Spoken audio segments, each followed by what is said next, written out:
ഭഗവാൻ കൃഷ്ണന്റെ വാസസ്ഥലമായിരുന്ന ദ്വാരക എന്ന മഹാനഗരം സമുദ്രത്തിൽ മുങ്ങിത്താഴുന്ന അതിഭീകരമായൊരു സമയമാണത്. ആ മഹാപ്രളയത്തിനിടയിലാണ് ലോകം കണ്ടതിൽ വെച്ച് ഏറ്റവും വലിയൊരു രക്ഷാപ്രവർത്തനം നടക്കുന്നത്. വരാനിരിക്കുന്ന കലിയുഗത്തിലെ മനുഷ്യരുടെ നന്മയ്ക്കു വേണ്ടി ഒരു വിശുദ്ധ വിഗ്രഹം അവിടെ നിന്നും എങ്ങനെയെങ്കിലും സുരക്ഷിതമായി മാറ്റേണ്ടതുണ്ടായിരുന്നു.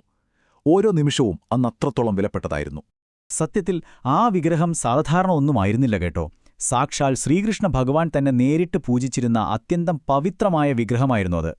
സമുദ്രത്തിന്റെ ആഴങ്ങളിലേക്ക് ഒരുപക്ഷെ എന്നേക്കുമായി നഷ്ടപ്പെട്ടു പോകുമായിരുന്ന ആ ചൈതന്യത്തെ വീണ്ടെടുക്കാൻ ചിലർക്ക് വലിയൊരു നിയോഗമുണ്ടായി. ആർത്തിരമ്പുന്ന തിരമാലകൾക്കും ആ മഹാവിപത്തിനും ഇടയിൽ നിന്നും ആ ദിവ്യവിഗ്രഹത്തെ അവർ അതിസാഹസികമായി തന്നെ രക്ഷിച്ചെടുത്തു. ആരായിരുന്നു ആ രക്ഷകർ എന്നല്ലേ? ദേവന്മാരുടെ ഗുരുവായിട്ടുള്ള ബൃഹസ്പതിക്കും വായുദേവനുമായിരുന്നു ആ അതിപ്രധാനമായ ദൗത്യം ലഭിച്ചത്. അവർ രണ്ടുപേരും ചേർന്ന് ആ വിഗ്രഹം സമുദ്രത്തിൽ നിന്നും സുരക്ഷിതമായി വീണ്ടെടുത്തു. എന്നാൽ അതോടെ അവരുടെ ദൗത്യം അവിടെ അവസാനിച്ചിരുന്നില്ല എന്നതാണ് സത്യം. അടുത്ത വലിയൊരു ചോദ്യം അവരുടെ മുന്നിലുണ്ടായിരുന്നു. വരും കാലങ്ങളിൽ മനുഷ്യർക്ക് അനുഗ്രഹമേകാൻ ഈ ദിവ്യവിഗ്രഹം എവിടെയാണ് പ്രതിഷ്ഠിക്കേണ്ടത്? അതിന് ലോകത്തിൽ വെച്ച് ഏറ്റവും അനുയോജ്യമായ പുണ്യഭൂമി എവിടെയായിരിക്കും? ആ വലിയ അന്വേഷണം അവരെ കൊണ്ടെത്തിച്ചത് സാക്ഷാൽ പരശുരാമന്റെ അടുത്താണ്. പരശുരാമന്റെ നിർദ്ദേശപ്രകാരം ഗുരുവും വായുദേവനും ഭാർഗവക്ഷേത്രത്തിലേക്ക്, അതായത് നമ്മുടെ തെക്കോട്ട് യാത്ര തിരിച്ചു. അങ്ങനെ പ്രകൃതിരമണീയമായ പച്ചപ്പ് നിറഞ്ഞ ഈ കേരളത്തിൽ അവർ എത്തിച്ചേർന്നു. ശാന്തമായ താമരപ്പൂക്കൾ നിറഞ്ഞ ഒരു വലിയ തടാകക്കരയിലായിരുന്നു ആ നീണ്ട യാത്ര ചെന്നവസാനിച്ചത്. പ്രകൃതി തന്നെ ഒരുക്കിവെച്ച ഒരു പുണ്യസങ്കേതം പോലെയായിരുന്നു ആ ഇടം കാണാൻ തന്നെ. അന്ന് പുണ്യതടാകത്തെ വിളിച്ചിരുന്ന പേര് രുദ്രതീർത്ഥം എന്നായിരുന്നു. ശരിക്കും പറഞ്ഞാൽ അവിടം വെറുമൊരു മനോഹരമായ തടാകമായിരുന്നില്ല. കാലങ്ങളായി സാക്ഷാൽ പരമശിവനും പാർവതിദേവിയും കഠിനമായ തപസ്സനുഷ്ഠിച്ച് വസിച്ചിരുന്ന അവരുടെ സ്വന്തം വാസസ്ഥലമായിരുന്നു അത്. അത്യന്തം പവിത്രമായ ഭഗവാന്റെ സാന്നിധ്യം കൊണ്ട് സമ്പന്നമായ ഒരു ദിവ്യഭൂമി. അങ്ങനെ വിഗ്രഹവുമായി അവിടെ എത്തിയ ഗുരുവിനെയും വായുവിനെയും സാക്ഷാൽ പരമശിവൻ തന്നെ നേരിട്ട് സ്വീകരിച്ചു. തങ്ങൾ വന്ന ദൗത്യം അവർ ഭഗവാനോട് വിശദീകരിച്ചു. ലോകനന്മയ്ക്കായി തങ്ങൾ കൊണ്ടുവന്ന ഈ ദിവ്യവിഗ്രഹം പ്രതിഷ്ഠിക്കാൻ ഭൂമിയിലെ ഏറ്റവും അനുയോജ്യമായൊരിടം കണ്ടെത്തുക എന്നതാണ് തങ്ങളുടെ ലക്ഷ്യമെന്ന് അവർ വളരെ വിനയത്തോടെ വ്യക്തമാക്കി. ഈ വാക്കുകൾ കേട്ടതും പരമശിവന് കാര്യങ്ങൾ വളരെ വ്യക്തമായി.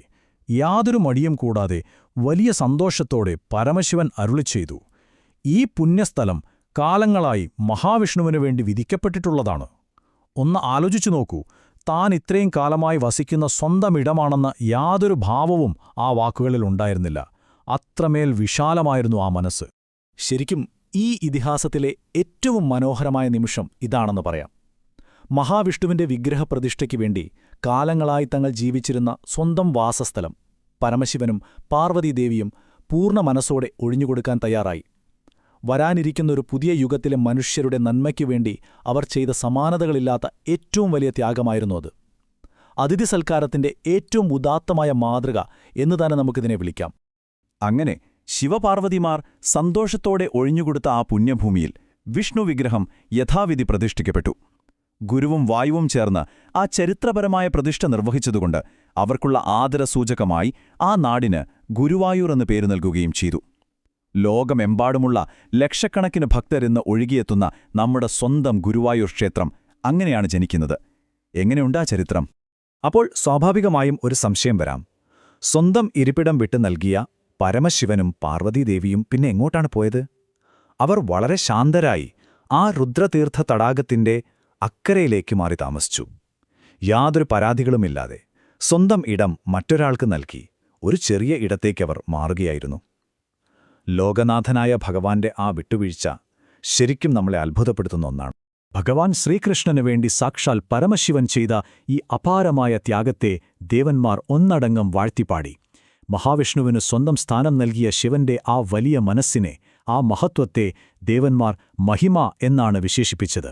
അത്രത്തോളം വിശിഷ്ടമായിരുന്നു ചരിത്രത്തിൽ പകരം വയ്ക്കാനില്ലാത്ത ആ മഹത്തായ പ്രവൃത്തി. അതോടെ ആ പുതിയ സ്ഥലത്തിന് ആ വലിയ ത്യാഗത്തിന്റെ ഓർമ്മപ്പെടുത്തലായി ഒരു പേര് ലഭിച്ചു. ശിവന്റെ മഹിമ നടന്ന ഇടം എന്ന നിലയിൽ ആ പ്രദേശം മഹിമയൂർ എന്നറിയപ്പെടാൻ തുടങ്ങി. പിന്നീട് കാലക്രമേണ നൂറ്റാണ്ടുകൾ കടന്നുപോയപ്പോൾ തലമുറകളിലൂടെയുള്ള ആളുകളുടെ സംസാരത്തിലൂടെ ആ പേര് ലോപിച്ച് ഇന്നത്തെ മമ്മിയൂറായി മാറി. അതെ, നമ്മുടെ ഗുരുവായൂരിനടുത്തുള്ള ഇന്നത്തെ പ്രശസ്തമായ മമ്മിയൂർ മഹാദേവക്ഷേത്രം തന്നെയാണത്. ഇപ്പോൾ നിങ്ങൾക്ക് ഈ രണ്ട് ക്ഷേത്രങ്ങളും തമ്മിലുള്ള അഭേദ്യമായ ബന്ധം വളരെ വ്യക്തമാകുന്നുണ്ടാകും അല്ലേ? ഒരു വശത്ത് സമുദ്രത്തിൽ നിന്നും അതിസാഹസികമായി രക്ഷിച്ചെടുത്ത ദിവ്യവിഗ്രഹം കുടികൊള്ളുന്ന ഗുരുവായൂർ ശ്രീകൃഷ്ണക്ഷേത്രം, മറുവശത്ത് അതിനുവേണ്ടി സ്വന്തം വാസസ്ഥലം പൂർണ്ണ മനസ്സോടെ വിട്ടുനൽകിയ പരമശിവന്റെ ത്യാഗത്തിന്റെ ഏറ്റവും വലിയ പ്രതീകമായി നിൽക്കുന്ന മമ്മിയൂർ മഹാദേവ ക്ഷേത്രം.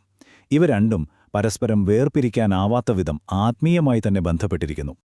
ഗുരുവായൂരിൽ ദർശനം നടത്തുന്ന ഏതൊരാളും അതിന് കാരണഭൂതനായ മമ്മിയൂരിലെ മഹാദേവനെ കൂടി വണങ്ങുമ്പോഴേ ആ ഭക്തിയും ദർശനവും പൂർണ്ണമാകുന്നുള്ളൂ എന്ന് പറയുന്നതിന്റെ പൊരുൾ ഇതാണ്. കൂടുതൽ വിജ്ഞാനപ്രദമായ കാര്യങ്ങൾ ഏറ്റവും ലളിതമായി മനസ്സിലാക്കാൻ ഈ ചാനൽ സബ്സ്ക്രൈബ് ചെയ്യാൻ മറക്കരുത്.